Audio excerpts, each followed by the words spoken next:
Get ready for takeoff because it's the Take Flight Talk. Woo! It is James Wudi. You just heard Fitz. All right, there's him over there. And you already know how this goes. I say one sentence, right? The Jets, we've won. And then I say, Fitz, how you feeling? But we know how Fitz is feeling because, the Jets, they're 5-5, right? Last week, the Jets are 5-5. Fitz is depressed. He doesn't love Zach Wilson. He hates the world. Yeah.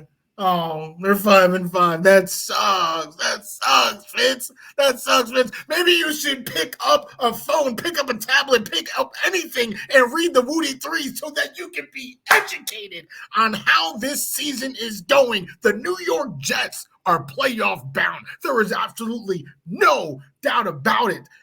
Fitz, talk to me. Talk to me. Let me be your therapist.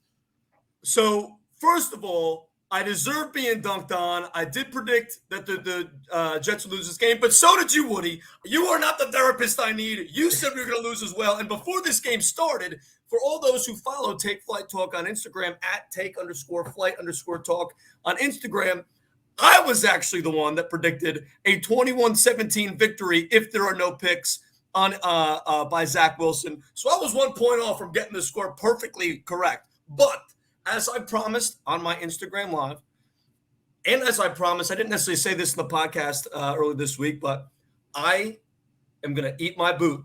I thought we were going to lose. I've got my boot right here, and I will be taking a bite out of my boot. I can't pierce it. It's a nice boot, but I'm going to put this boot in my mouth because I deserve it. So here it is. Here it is for all those want. Take Flight Talk, baby.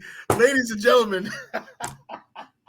I'm proudly wrong this week. I am proudly wrong. Woody, take me through this game. I mean, this defense looked incredible. Zach obviously was not perfect, only 154 yards, but he did what he had to do. Give me your key takeaways. What led to this win here today? Well, I think it's pretty simple. I mean, somebody in One Jets Drive is reading the Woody 3, and I'm not even trying to pat myself on the back, but the biggest key of the game was that 20-point number. The Jets, all right, we've been holding teams below their point average. The Bills came in averaging 29 points per game, but the Bills when they were healthy, they haven't let anybody score more than 20. So I was like, they're not going to score over 20, right? We just need to hold them under 20. And honestly, I won't even lie. That first play, it's not even the first drive. It was Braden Mann, stepping on the tee. What is he doing, man? He was stepping on the tee, and it did not look good. They followed that up. Literally, the next play after that was Stephon Diggs burning sauce. It's like, oh. Yep. The rookie Sauce is about to get demolished by Diggs' whole. But what happened after that, though, Woody? Jordan Whitehead with the pick. So it was with that play. If you notice, because that, when you look at it on the field, it was like, what the heck was Josh Allen looking at? But it looked like JFM kind of, closed him out. JFM couldn't was in his way. You couldn't see Jordan Whitehead from Josh Allen's angle because JFM was up in his face. So he goes and throw it. He was trailing him perfectly, jumps the route, beautiful interception to start the game. I mean, this defense, I think there has been no disagreement between the two of us that this defense is championship caliber. What I needed them to show today was that they could, match their best effort, right? -9. Think about it. So now let's talk about numbers, right? We were saying if they matched -9 of that 29 points, that would be 20. Can they do a little bit more? They did. They did 12. 12 under. This is the second best offense in the entire NFL with a quarterback who is either first or second in the entire NFL. And they shut him down 12 points under. Okay, give Whitehead his respect, but give Q his respect. You just gave JFM his respect. Big time. Quincy Williams doing some work. And, of course, none other than Sauce Gardner with yet another pick this season. I mean, and his pick was really momentum changing because came out the third quarter, right? Came out that second half, firing. We was on the run for a touchdown drive, and then somebody in Bills Mafia is out here cutting cords, right? Drop that camera down. Yeah, Sky Cam Gate. Here we go. like, what was that? What was that? Now we're delayed, and then Zach Wilson has a fumble, and everybody in Jets Nation was just like, oh my God. Of course, when we are on a drive, this is what happens. A camera falls out the sky, not knowing that somebody in Bills Mafia had a nice pair of scissors. Camera falls out of the sky, but then Sauce immediately just flipped the momentum right back, and we were able to take advantage of that James Robinson touchdown. Welcome to New York, big guy. I mean, they seriously, I mean, the two big keys were holding the offense below 20, which they did, and Zach Wilson with 0 turnovers. Now, he did, obviously, I just said, had that fumble. He did not have any picks, though, so that keeps the Bills streak of 0 wins when they get 0 picks. So that is still alive. They did have the fumble, but Sauce erased it. I mean, we saw some huge plays out of our first-round rookies. All 3 first-round rookies. My boy Jermaine Johnson, my boy JJ. Traded back into the first round so that he can make plays like that one-on-one with Josh Allen. How many D-backs, how many DNs are making that play? They getting crossed up by Josh Allen. They getting crossed up every time. But Jermaine Johnson, that motor was able to get him down. Garrett Wilson, I mean, was any other receiver targeted? I mean, Garrett Wilson, he was just getting hit. And catching all these, I mean, I'm not gonna lie, the accuracy wasn't really great. He was out here just making all these great catches, and then of course Sauce Gardner, can't say enough good things about him. All first-round rookies are looking great. I mean, when you look at this organization, I mean, we're talking about a 6-4 team, 6-3. What is our record? 6-3.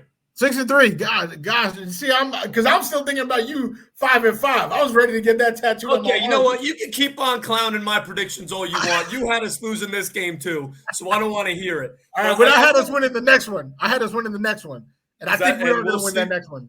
And now with this win going into the bye, I might be changing my tune on my prediction for the last game now. But I think that there's something that I really want to highlight here, where I think you talked up all the rookies and they all did absolutely tremendous today.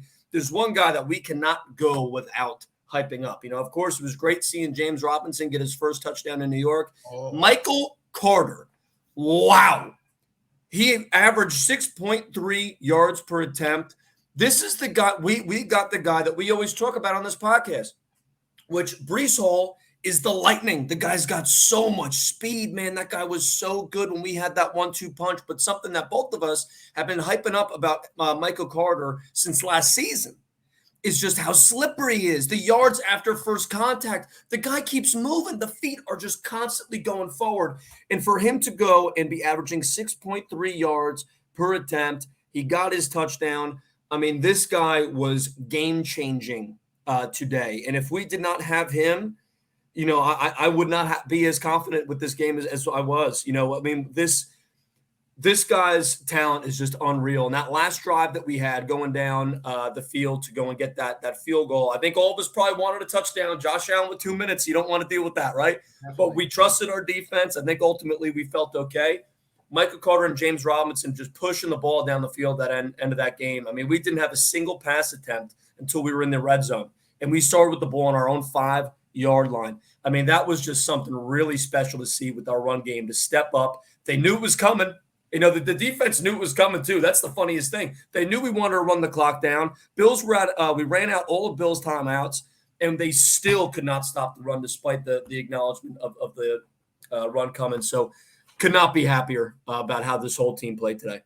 I gotta completely echo that. I mean, there were like 7 minutes on the clock. It was possible from 4-yard line that it's a 3 and out or something like that. Like, to actually be able to go down and run the clock as well as we did was unbelievable. And Michael Carter, I mean, nobody knows better than Fitz that I was okay with Michael Carter being RB1.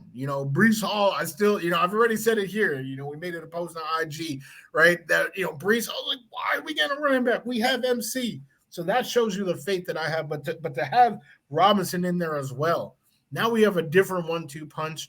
But the line, people on Facebook, they want to talk about, we need to shore up the line. They was trying to trade for another tackle when we have like 5 of them, right? And 2 of them are coming back from injury. The line is okay. All right. Yep. It's actually pretty good. It's not elite, but it's good enough. It's good enough. Like, to go up against the Bills and only give up it was 2 sacks. Zach definitely had a little bit of pressure to deal with today, but you're going against the Bills. Like, yeah, you're going to get pressure. I don't care how good your offensive line is. The Bills are going to be a disrupting defense, and they played very good today. They did. They truly did. And, the running game, we already know that's going to be a staple of this scheme. It's a staple of this offense, and they had it going. One thing that I would like to see a little bit more of, and the one time I saw it this game resulted in a 20-yard gain, was play action. Yeah, totally. I mean, we have such a lethal rushing attack. I don't know why we're not doing it more often. Yeah, Zach, and that's also Zach's best percentage play. Yeah, is out of play action. Throwing those balls. But he was able to hit Garrett Wilson again. Yep. He hit Garrett nonstop. CJ Uzoma was getting active in there. And let's talk about Zach himself. Kid with the keys. This is my official statement on Zach Wilson, the kid with the keys.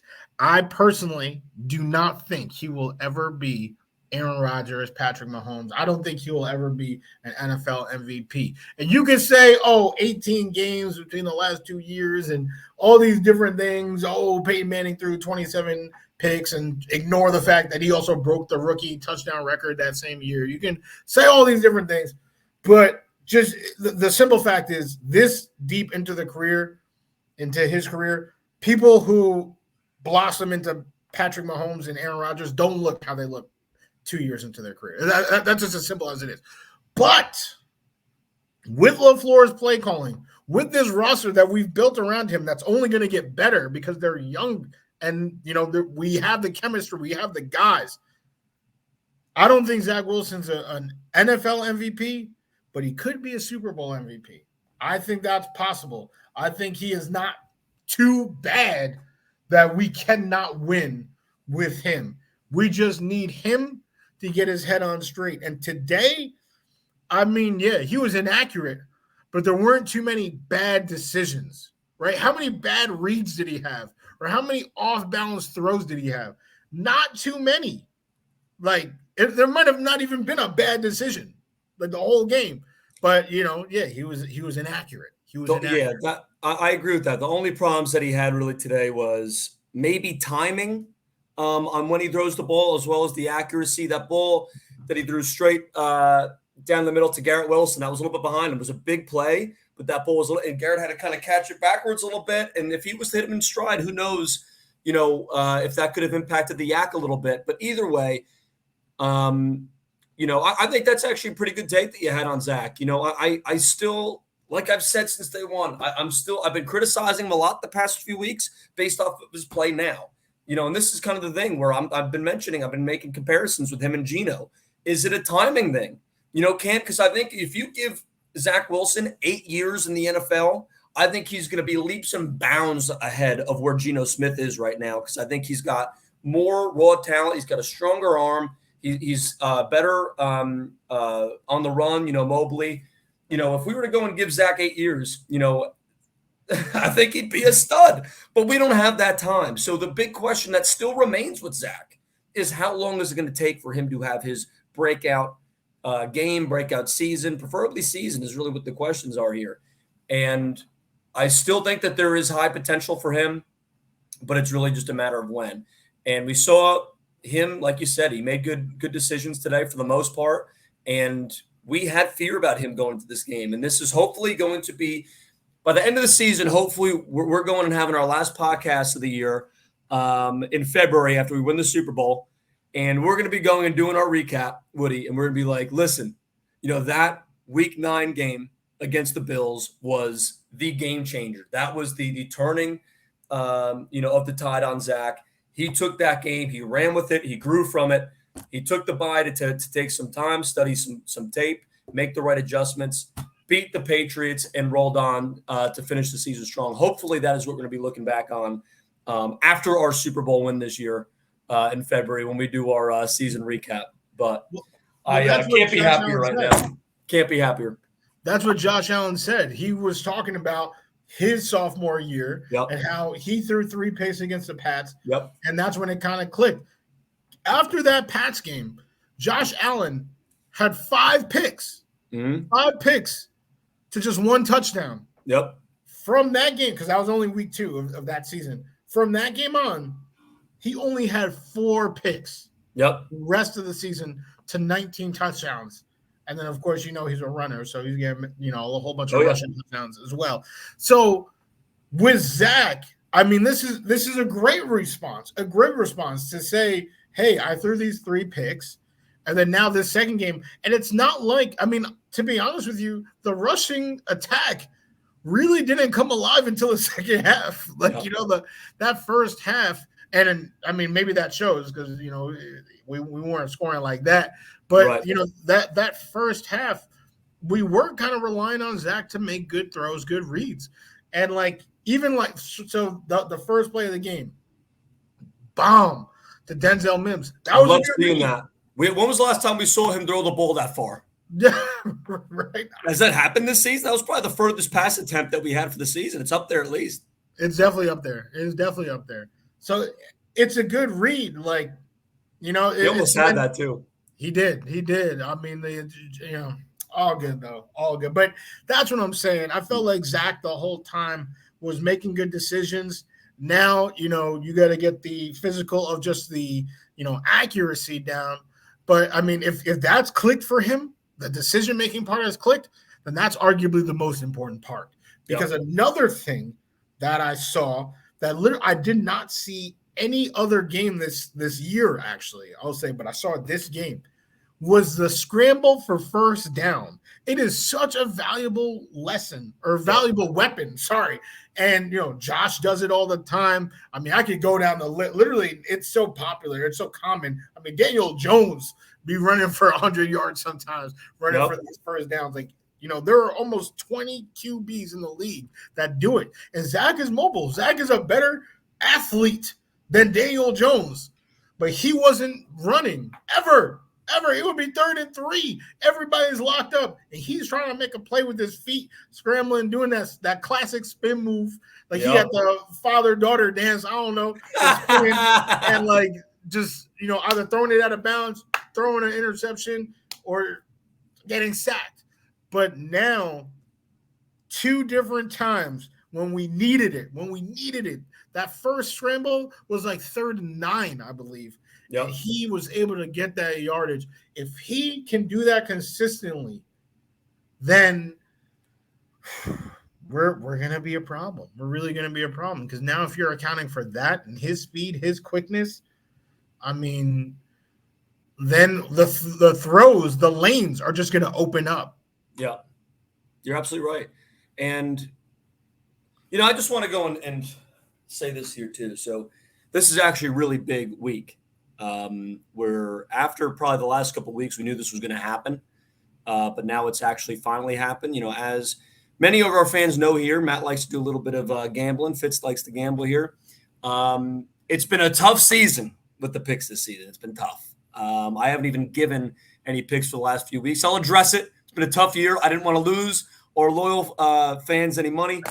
But the good thing is this is a very substantial week here because Vegas gave the Jets a 5.5.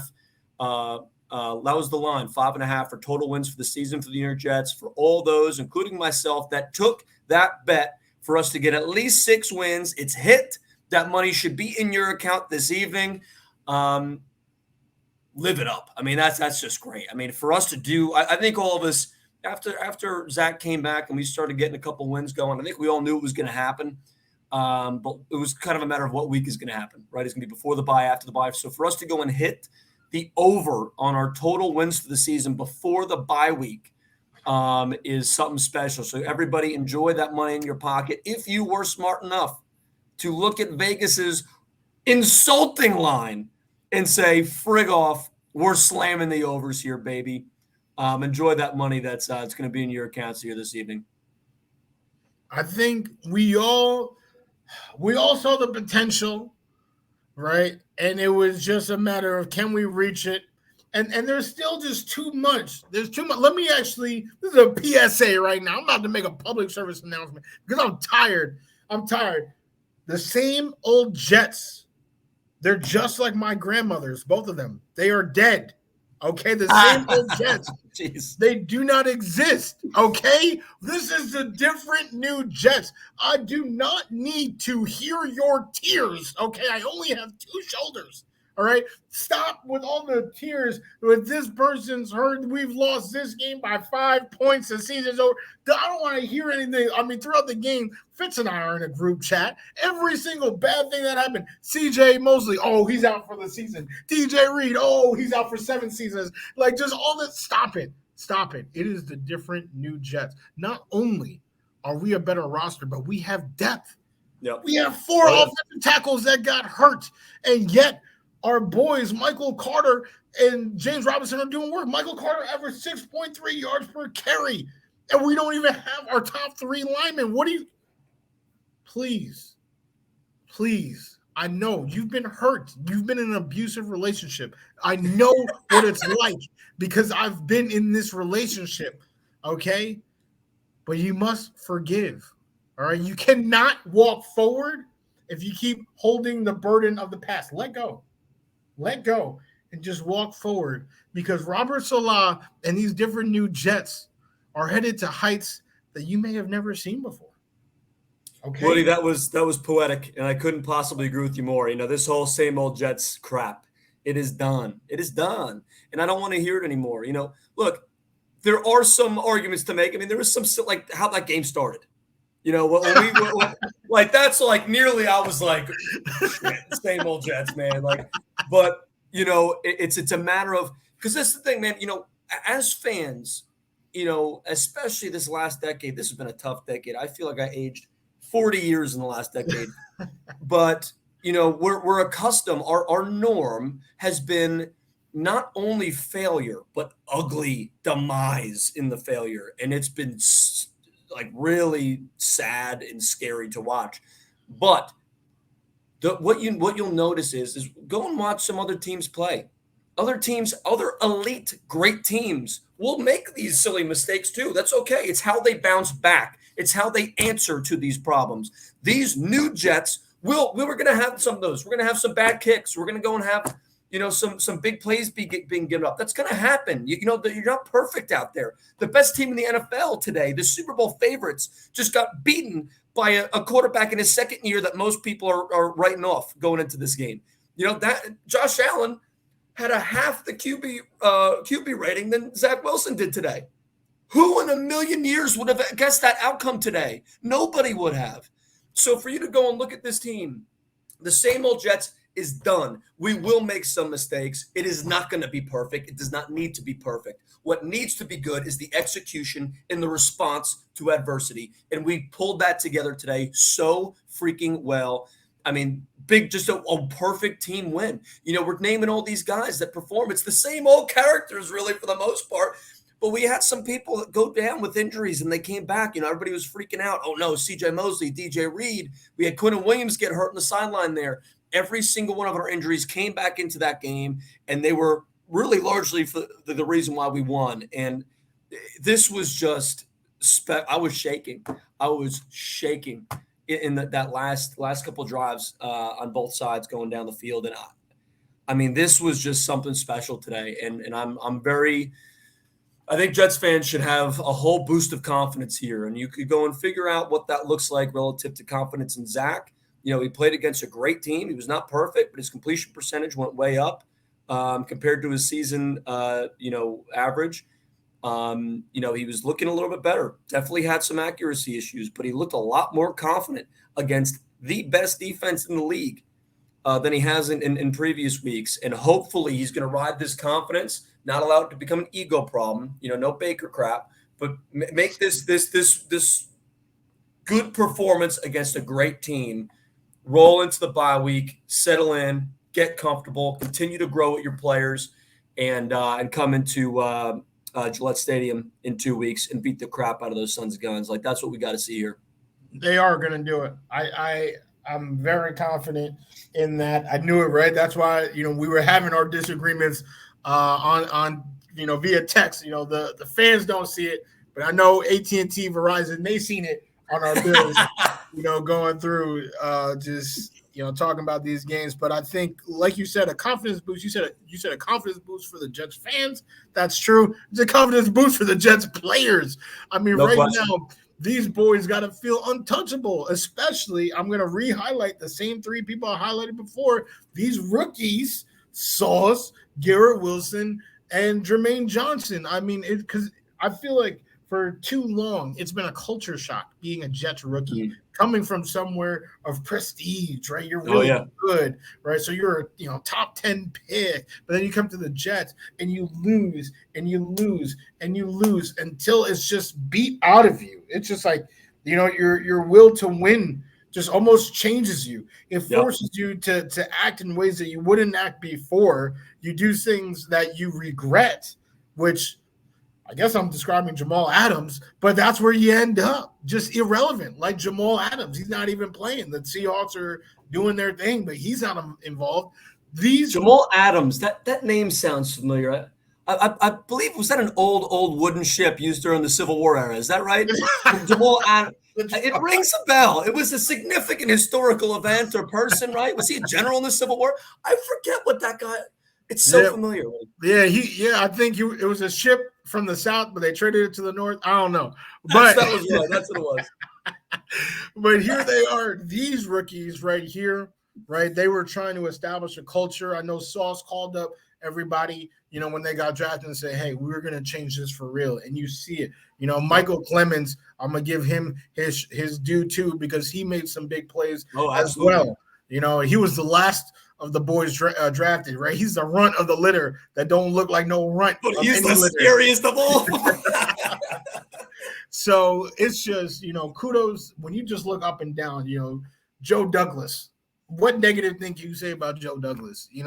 Robert Saleh, Mike LaFleur, the game plans that they called, even Ulbrich, seems to have found his way. I mean, this team, it literally just comes to quarterback. I do think that we will be able, just like how we did in Denver, we will be able to win if Zach doesn't play great. I mean, I guess today, but today was much better than Denver. Like, he was making good decisions. And he had some good plays. But I think this team I don't want to talk. This is such a happy moment, happy day. But I am going to ask you, Elijah Moore. You know what? Like, not in a million years. I've defended him. I've been a staunch Elijah Moore defender. This whole season, I've been a big fan of his. I still very much like that kid a lot. I think he is a tremendous talent. I think, at the end of the day, we don't, with the field view that you're given, on CBS and Fox, like, you don't get to see what routes he was running. Was he more impactful than we realized? Because obviously he didn't get any targets. But because he is such a dangerous guy when you get them the ball, it's not like they were sleeping on him. He was getting covered. And whether he was open and Zach just was not getting to that read, whatever the hell happened, I'm going to defend him, really forever. I love the guy's mentality besides the crybaby crap. Before that, I loved his mentality. But, it's becoming clear that I never thought I would say this. We don't need him. Relative to like production for receiving, I never thought in a million years I would say this. And I don't think this is going to stay the same through the end of the season. But for us to go and have Corey Davis down for, Mims, he got 4 targets, 1 catch for, 12 yards or something, like, great.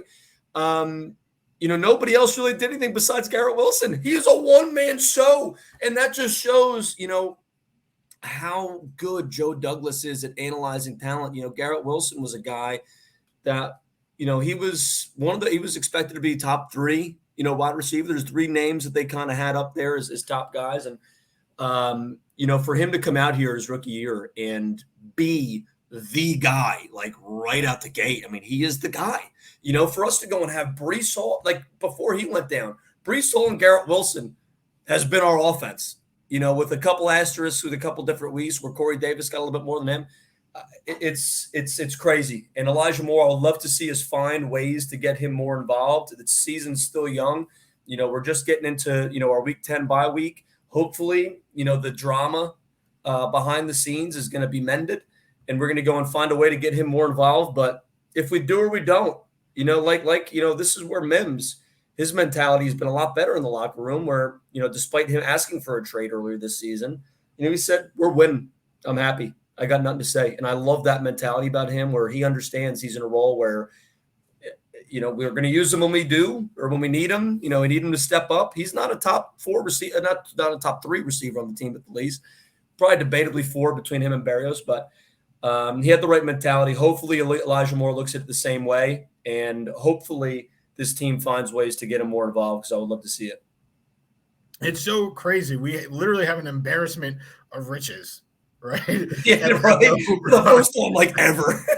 Right, like literally 2 years ago, Berrios was our wide receiver 2 behind Jamison Crowder, and now he is 4. I would say 4. I would put him above Mims for sure. But you saw, they obviously did try to get Mims a little bit involved. We already knew his run blocking and all that. But that first play, looked like it was a pretty clear design to strike first. Right. And then the actual catch he made, I mean, Zach actually had tunnel vision. He looked nowhere else but Denzel Mims' direction, and you knew it was a 3rd down. I mean, that was one of the biggest plays of the game just to ensure that we scored on that drive. That we extended the drive. So, I mean, it was I'm loving our personnel. That's really what I got to say. I'm loving the 100%. Personnel. Front office, the roster itself, to just have this type of depth. I mean, when have we had that type of depth? Like the tackles, and now with the receivers that we're talking about, Mims and Berrios 4 or 5, but these are guys that have been super relevant, like in the game. I mean, Jeff Smith caught a pass today. Wide receiver 6. Like, it's just a beautiful thing. The Jets are 6-3.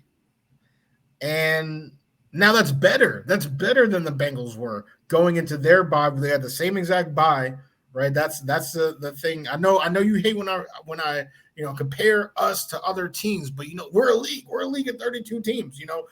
Not a lot of roads are just untraveled, right? Most things people have done before, right? So we're looking at the Bengals. They turned it around in pretty much 1 year, just like how we're trying to do, and we're 1 game ahead going into this bye. And now we're gonna, face the Pats. I do think we will have better execution because Zach's mind is right.